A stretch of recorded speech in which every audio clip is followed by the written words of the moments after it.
What's happening, everyone? TomGorian F1 25 first pure gameplay is officially here. EA Sports revealed their first gameplay for F1 25, showcasing their new reverse tracks and also the tracks that were LiDAR scanned. And today we have a 15-minute pure gameplay video called First Look at Gameplay, How Original, 15 minutes of F1 25 gameplay with Matt Gallagher and Alex Jakes. If there is a press release, I can try and get the press release as well. There's more news as well, so we're going to go over the actual, not trailer. We're going to go through the gameplay first and just see frame by frame here, and just highlight some of the stuff. Okay, so we're getting some highlights. So the first clip that we're getting is of Lewis Hamilton's Ferrari, which is the FOM car, around the Wellington Straight at Silverstone. And you'll notice this is reverse tracks. So pretty much, as you can see, that is the final banking at Zandvoort. However, they're going backwards, so which means that is technically the first corner of reverse Zandvoort. That is kind of interesting. So they're going to highlight the LiDAR tracks as well as the reverse tracks as well. Get our first look at some of the driver models. Ollie Behrman and Esteban Ocon, I don't believe they've changed the current drivers from what I've seen. But Behrman, he looks kind of good, even though he's the cover driver. You know, I thought he would have been looking a little bit better, to be fair. But we get our first look at... We get the first look at our car selection screen, and as you can see, it kind of looks similar to like F1 2017 or F1 2018 in a way. Pretty much all the liveries are done. Some of the car models are done. I don't think the Red Bull is done. I think out of this build that they're playing, the McLaren, Aston Martin, Haas, and Alpine are all done with that created team on the right-hand side there. And as you can see, well, in this, actually, no, the Alpine's not even done yet, no. Well, in this gameplay, it's not. But as you can see, Esteban Ocon and Ollie Behrman, and the first track that we're going to be showcasing is Australia. I believe this is reverse as well, and nothing's really changed about the cutscenes before the races. It's still the same cutscenes as the first, as pretty much as last year's game, to be fair. But get ready, 5 red lights here, reverse Austria. This is going to be weird as anything. Right, let's talk about the HUD first of all. And if you don't like the stop-start nature, I'm sorry. This is an analysis and breakdown of everything I'm seeing. So I'm trying to dissect everything. Let's talk about the HUD first of all. So we've got pretty much the battery on the left-hand side there, 100%. Harvesting under second gear. And also we have the miles per hour and the revs, which is approximately 8,688. And the button is 9 for the overtake. So it looks like pretty much on Xbox it's going to be Y or whatever it is. So Austria, you're going downhill if you're at the back. So yeah, this is going to be kind of interesting to see what the AI behavior is like. Look at Nico Hülkenberg aggressively going down the inside of Fernando Alonso in towards turn 1. Gasly is going to try and make a 3 wide in towards, which is the old final corner at Zandvoort here, and they go 3 wide, but Gasly backs out of that. And then it pretty much cuts off Ollie Behrman on turn 2. Well, the penultimate corner, that is. So it looks like the AI are more aggressive in this year's game compared to what they were last year, against each other. Hopefully they're more smarter when it comes to actual battling instead of holding each other up. But I can't lie, graphically, this game actually kind of looks decent, to be fair.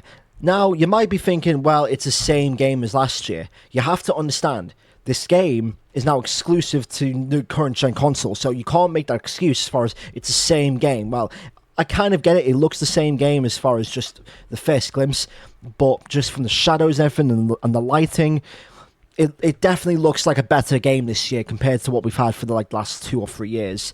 So in towards sector number 2, which is pretty much now the A section of Austria, and yeah, this is going to be quite weird as now we're going to be braking in towards turn 4, going down the inside of That is not Gasly, that's Bortoleto.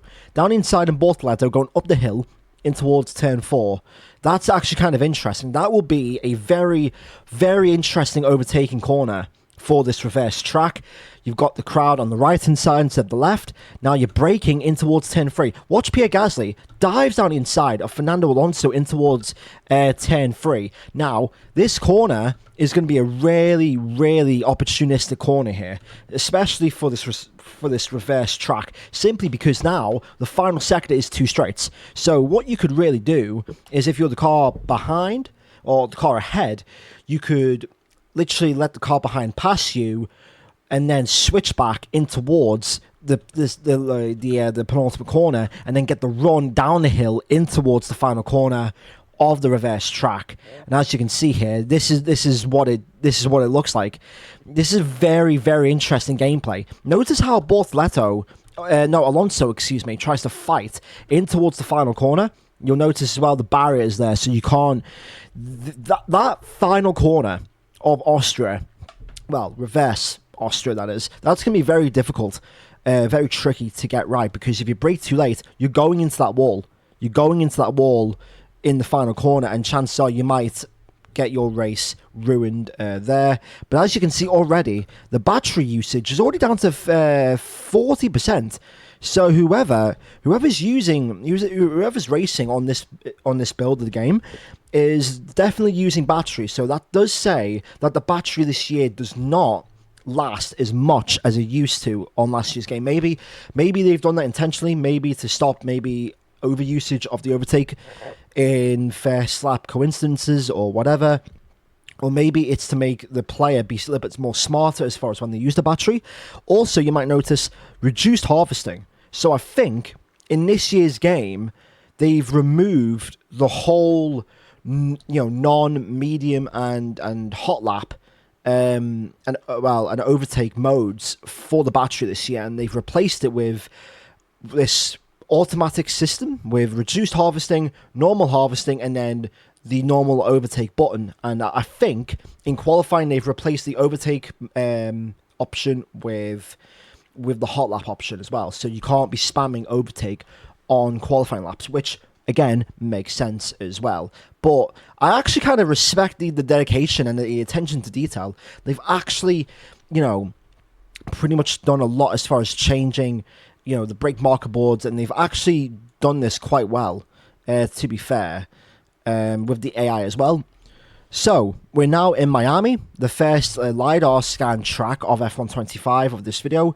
I can't lie, graphically definitely looks different graphically, but from just an actual track authenticity standpoint, it kind of looks the same. And I know this because I've done a lot of laps around Miami recently, for the first challenge as well, and also stuff like that. So turn 1, that bump in the road and that dip and the rise before turn 1, that's still there. But I think the main changes in this track, mainly the curbs. So turn 2, that's still a bit of a sausage curb. Turn 3, I think that curb's more forgiving now. However, you're going to notice now, this fast air section, the curbs are more flatter now. As you can see, that one's a little bit risen, but I think that's more forgiving. However, this one on the right hand side, you can abuse that so much. Now, on F1 24, you could barely touch that curb without spinning. Now, you can abuse it as much as you want, and even this curb. Now, I have a problem. This curb should not be flat. And the reason is, if you remember a couple of years ago, Charles Leclerc in qualifying had a crash at that curb. He used too much curb, span out, hit the wall. Why is that curb flat? Unless it's going to be flat in the actual race this weekend, that should not be flat. If F1 cars are abusing that curb or spinning, and that curb is causing the cars to lose the back end, then why is it flat then? If the curb's punishing F1 drivers, why are we going to be using it? I don't understand. But that looks like a bit of a sausage curb there on the exit. What is it? 10, 2, 3, 4, 5, 6, turn 6. The exit curb at turn 6 as well. That looks kind of the same. I think the LiDAR technology is focusing more on just the curbs and just the outer track presence. So you got the trees as well, and just the overall graphical nature of the circuits on this year's game. Look at the DRS.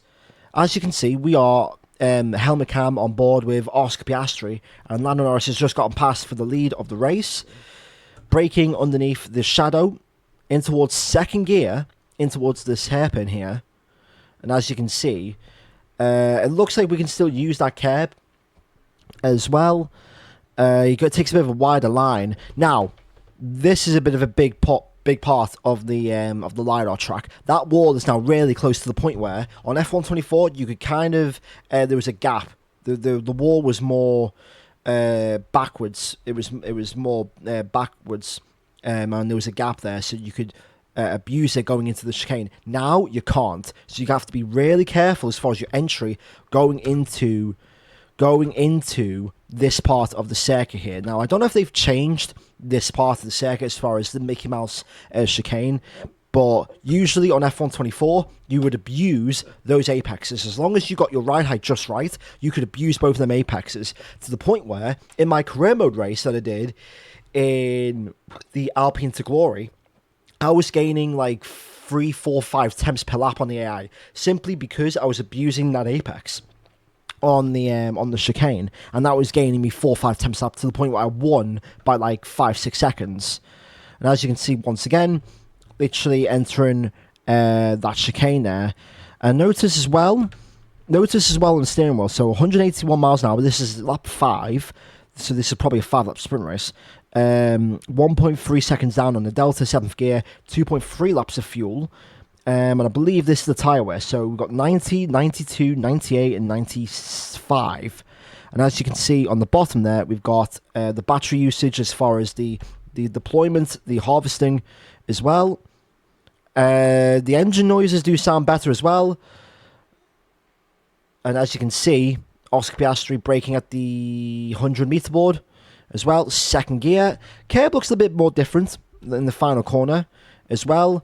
That wall seems to be a little bit more closer than it was on 24.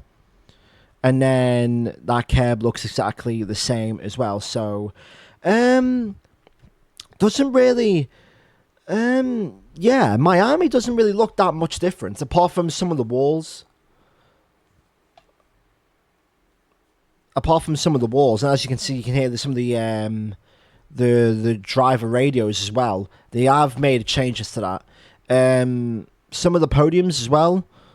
Some of the podium cameras as well. The entrance podium is still the same, but as you can see, look at this podium. You got Lewis Hamilton and Yuki Tsunoda as well. But yeah, so it looks like they've used different camera angles for the podium sequences this year, and now you're looking, you know, it's like a POV of like you're the actual cameraman. So instead of using the same old camera angles from years, now we can view the podium as the cameraman, like it would be in real life. Now, I wonder if the champagne particles can actually be on the camera lens. It doesn't show it here on this video, unfortunately. But yeah, it does look better. Right, reverse, Silverstone with a pit stop as well. So we're going to be looking at the pit stops as well. And as you can see, once again, they've changed the brake marker boards as well in towards Maggots and Beckett. On board with Isaac Hadjar, this is chassis gameplay in towards Luffield. So this is literally at the end of the lap now. So in towards Luffield and then Brooklands. This is going to be a very interesting part. And I've kind of underestimated the impact of reverse tracks. Now the muscle memory is now completely gone. And I'm going to pause it right here. That little sequence from the Wellington Straight in towards, is it Club Corner, I believe? That reminds me of Turn 1 in Portimao, how you would literally go downhill, well, back up the hill, downshift into like 6th or 5th gear, and then make that corner flat out, and then turn for the hairpin, and then turn for Turn 4, going up the hill. This sequence, reverse, reminds me of that. And I think it's a very interesting part of the circuit as well. It's kind of weird as well, knowing that the track layout in reverse now requires a complete different setup, in my opinion. But as you can see, this is our first gameplay of the pit lane, down the hill, in towards the pit lane. So that's going to be very interesting as far as how the downhill section of the pit lane affects your braking, and as far as you even heard it with the locking up as well. So as you can see, we've got who's that? That's Sonoda boxing. So Sonoda's leading the race, and we've got Isaac Hadjar boxing. No different pit lane animations or camera angles that we had in previous games, unfortunately. So now this is gonna be very interesting now, because now the drivers come through the final corner, or the first corner now, in towards the Vale chicane. So, and then the pit lane runners will have a clean entry out of the pit lane in towards Stowe corner. So that's kind of interesting as well. So that could be a very, very interesting mix as far as how the pit lane, the pit lane strategy affects these races. But as you can see, DRS enabled in towards Beckett's and Maggots, or Maggots and Beckett's. So that's flat out. We can't. Here's the thing. I don't think we can actually see the throttle trace. I think maybe the bottom. Maybe the bottom is the throttle. I think it is, but that's kind of weird. And yeah, that's a lift. That's a slight brake. That's a slight lift. But as you can see, once again, look at the battery. 25% in the battery. 190 mile an hour, 8th gear, harvesting. So it looks like the battery options this year are kind of limited as far as what you're actually doing. Or maybe there's an auto preset. Maybe, who knows? Until we actually play the game itself. Bahrain, another LiDAR circuit as well. And we got our first glimpses of the engine wear. So, I believe... So, they did talk about how they've redone the data and how it works in F125, and I think this is one of them as far as the engine. So you'll notice right now it's on 139 degrees and it goes all the way up to 141 under braking. It goes back to 139. The tire wear, well, the tire temperature goes up because of the lockup there. But as you can see, Bahrain, very, very, accurate now. But as you can see, once again, the engine goes to 140 with the DRS, and then you're braking right before the 100 meter board for turn 4, and it's getting hotter. It's getting hotter in the dirty air. So, in my opinion, as you can see, the S section now, you can take that curb more aggressively instead of it spinning you out. There's that curb there again before turn number 7, I think, but here's the thing, you don't want to be in dirty air on F124, well, F125, because if you're in dirty air for too long, it's going to affect your engine wear, and the hotter the engine, the less performance you'll have. Usually, this wasn't really a thing in previous games, like it was a thing in career mode in the previous games, but they did have it in online, but it never affected the engine or the performance of your car. And obviously, in last year's game, we all know that if you spent a lot of time behind a car, it would actually help your tyre wear. Believe it or not, I don't know how, but it just did. But now it looks like you don't want to be in the dirty air of the car ahead for a number of amounts of laps, because it's going to affect your tyre wear, your tyre temperature, and also your engine wear.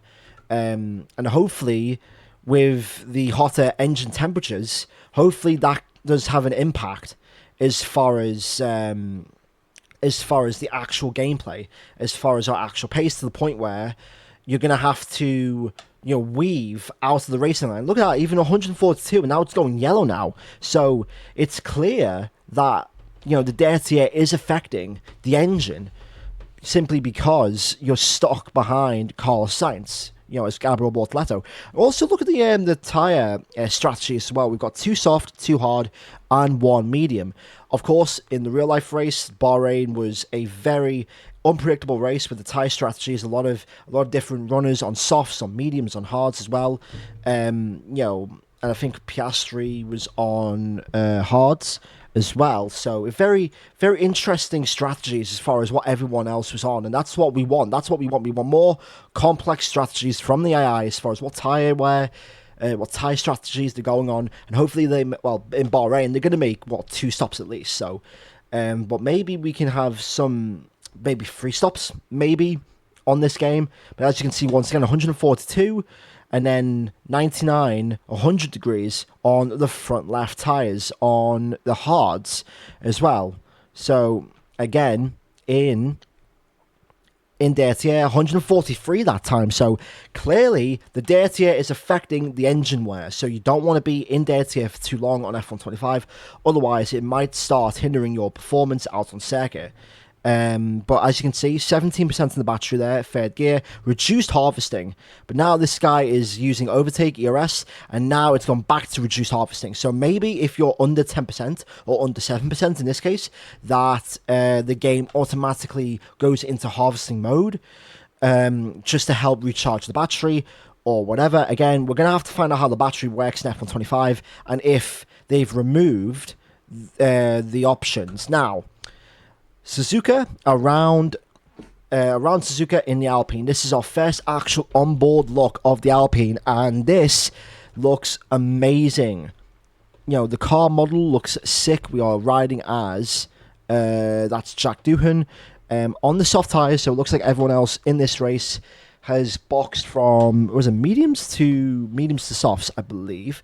But yeah, this looks amazing. So, Suzuka, another one that's been LiDAR scanned in towards turn 1 and turn 2. The elevation hasn't really changed that much. It's still the same. But it looks like you can take the curbs a little bit more on this year's game on the tracks as well. That curb is slightly extended. We go again in towards turn 5, fourth gear. It looks like we still have DRS trains in F125, because as you can see, look at that, that's Sonoda, Albon, and I believe that's Alonso and maybe even Hamilton in this mini train here. So DRS trains are still in the game, unfortunately, but in towards the Degners, there's more gravel there, pretty much. I think they've updated the curbage there as well with the gravel on the entry, well, the exit of the first Delta, and then in towards the second Degner as well. The elevation, and once again, I believe that curb has been extended as well from the barriers. Going up the hill in towards the hairpin, dive down the inside, the Kobayashi overtake. He tries to actually fight it, there's Yuki Tsunoda, he tries to fight that, but he doesn't actually, does he actually make it work? Yeah, the guy who's driving actually does. The grass has actually changed now, to the point where now it's more dried out, like what we saw in real life, because the fires that we saw, if you remember, a bit of a runoff strip there. I believe that curb's now flat. I believe that curb is flat now, so I think on the entry and spoon curve, I think that curb is flat, so you can touch that curb. Again, I don't know, because I haven't played the game yet, so maybe we can, maybe we can't. I think this curb is also flat as well, the exit curb. And then that one as well, that one's got a slight rise. That curb has been extended again on towards the gravel. So then we're going now on towards the back straight in towards 130R. Albon tries to actually overtake Lawson around the outside, well, on the inside of 130R, but Lawson cuts him off as we enter the final chicane. Well, they say made famous by Prost and Senna, but that, as you can see, where is it? As you can see, that extra curb, they changed the chicane back into, was it 2000 or 2001? But yeah, that's the original chicane that they used back then. But yeah, they've got the bollard there as well. But nothing really, like different, like majorly different with the LiDAR tracks, to be fair. It's not really like, oh my god, it's changed and it's clear to see. It's more minor details with the curbs and, you know, with the apexes and the barriers as well. So nothing major as far as like corners are concerned. But yeah, now we're going to Australia, and we are helmet cam with Carlos Sainz in a full wet Melbourne circuit. Now, first things first, it looks like the speed of the game is still the same. Yeah, it doesn't look like the game's been slower. like it should be in real life, because this is heavy rain conditions and the cars should be really slow. But it's still the same speed, unfortunately. So heading in towards turn 3, is it turn 3? Yeah, turn 3 of Australia, third gear. Liam Lawson has a bit of a slide. And now, as you can see, that curb got a bit of a change as well. Turn 5. Obviously, the biggest difference is the barrier. The barrier is now more close now. We've got Armco literally everywhere. Armco here, Armco there, Armco literally there, everywhere, bro. It's like, what the hell? Entering the fast right-hander. And again, you'll notice the barrier, once again, been closed as well. So, yeah, it's now more of a tighter circuit now compared to what it was on 24. Again, nothing really major, but if you've been playing these games for a long, long time, you'll definitely see them. Entering the chicane, well, the fast chicane, braking at the 100-meter board, clipping that apex first. Nothing really much about these curbs I can tell. So yeah, Liam Lawson in this build, so it looks like they have made the change. So Liam Lawson is in the RB car while Yuki Tsunoda is in the Red Bull. Well, pointing the obvious out here. Hamilton and Antonelli there. That corner hasn't changed that much. There's gravel there on the exit. I don't know if that was there on last year's game. I don't think that gravel was in the game last year. I'm not sure. Maybe it was. It probably was, to be fair. Penultimate corner.